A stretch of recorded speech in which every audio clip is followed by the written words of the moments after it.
Hey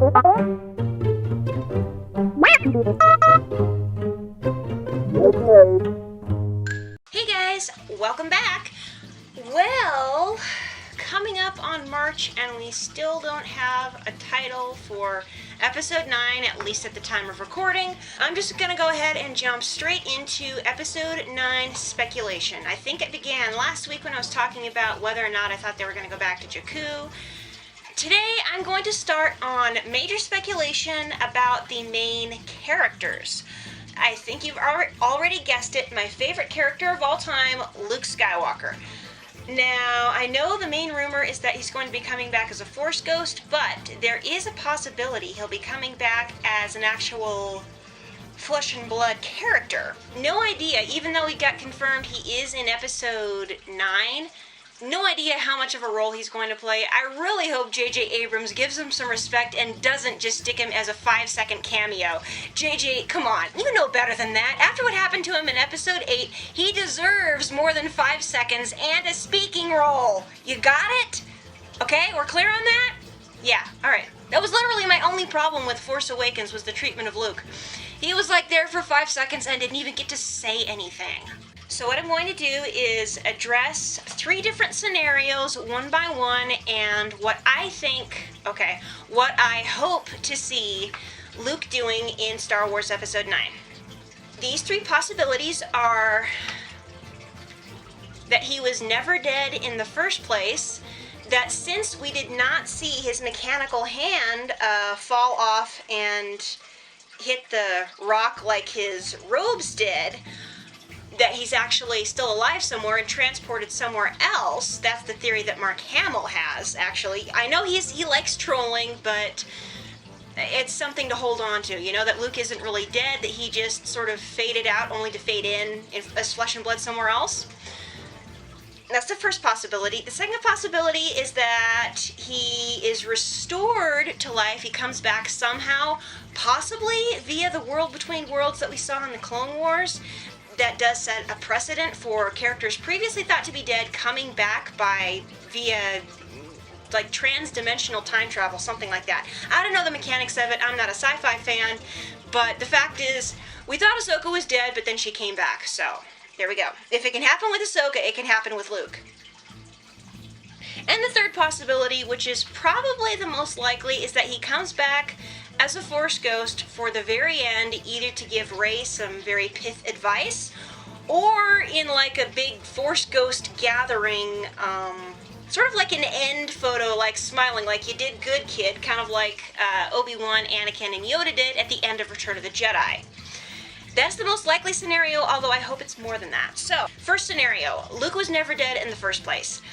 I am not holding out hope for that. First of all, it would mean that the entire situation on Crate was either one massive dream by one of the main characters, or that the reason this theory does not hold any water for me is that if Luke isn't really dead, then why?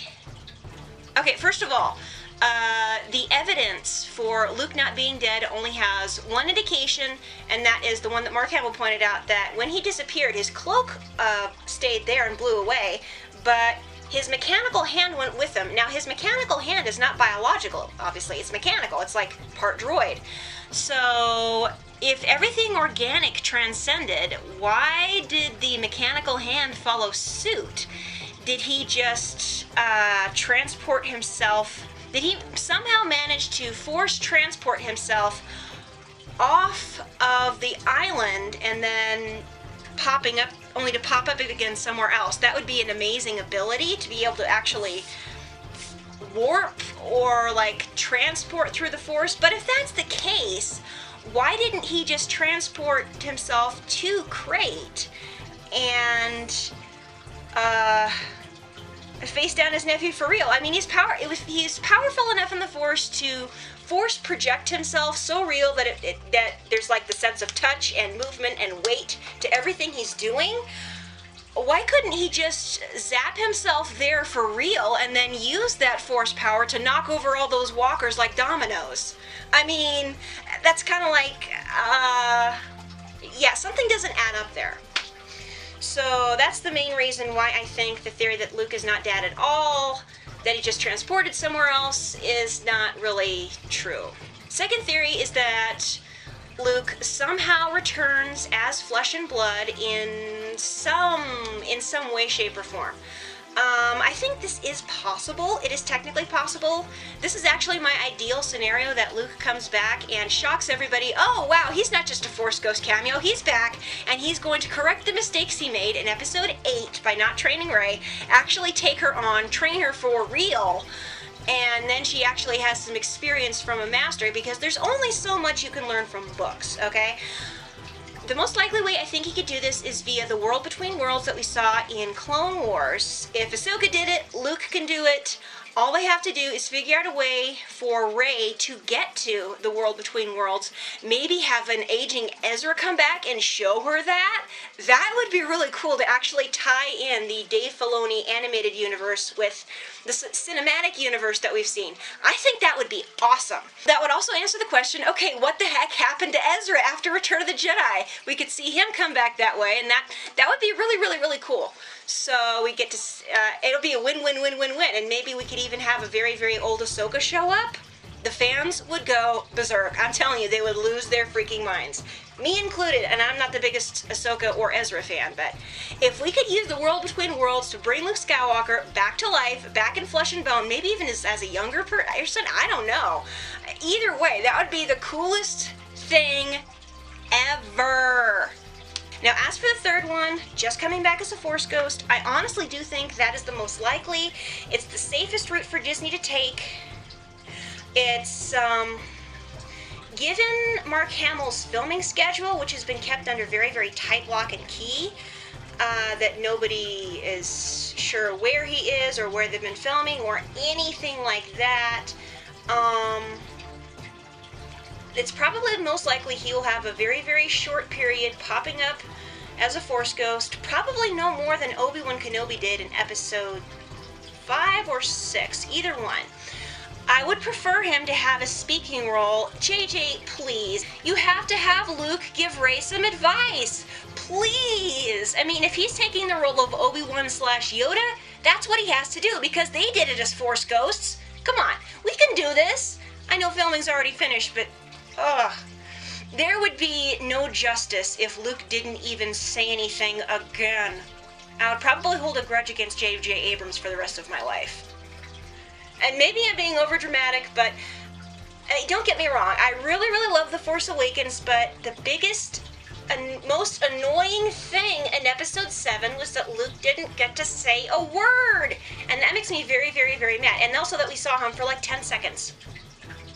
Come on, guys. We're waiting 30 years for this thing. Personal thoughts is that it's most likely going to be Luke as a Force Ghost, having a very short cameo, maybe no more than 1 or 2 sentences. My hope is that he either comes back via the World Between Worlds as, you know, flesh and blood so he can actually train Rey, or that his role as a Force Ghost is more than just a cameo and he takes on an active role of training her as a ghost. So, rant over. That's all for today. Thank you so much for watching. If you want to see more G-rated Star Wars content, go ahead and click that little subscription button down below. I apologize for being so emotional right now, but my camera make that 3 times. 3 times in the last 2 days, this thing has not read my SD cards. I had to switch out everything. Batteries, SD cards, everything. And then it's still messed up. So this camera is definitely on its way out. And it kind of ticks me off because I still do not have the funds to adequately replace this thing. I could get another camera just like it if I do not save any money for FanX, which I really need to start doing if I want to go again in September. But again, if I'm going to get a new camera, I want to upgrade. So yeah, that is my current plea for help, because my camera, it's you flip a coin and as to whether or not it's going to work day to day. Don't forget to check out the links in the description box for information on how you can help keep this channel going.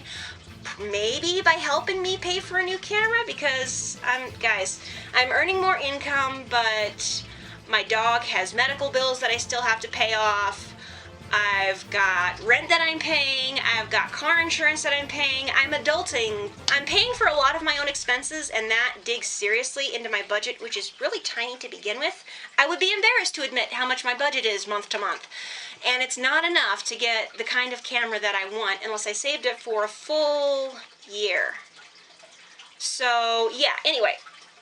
Anything helps, even if it's just like $1. I'm begging you guys. This is getting me very nervous. So, I'll see everybody on Wednesday, and until then, God bless, and may the Force be with you. Bye.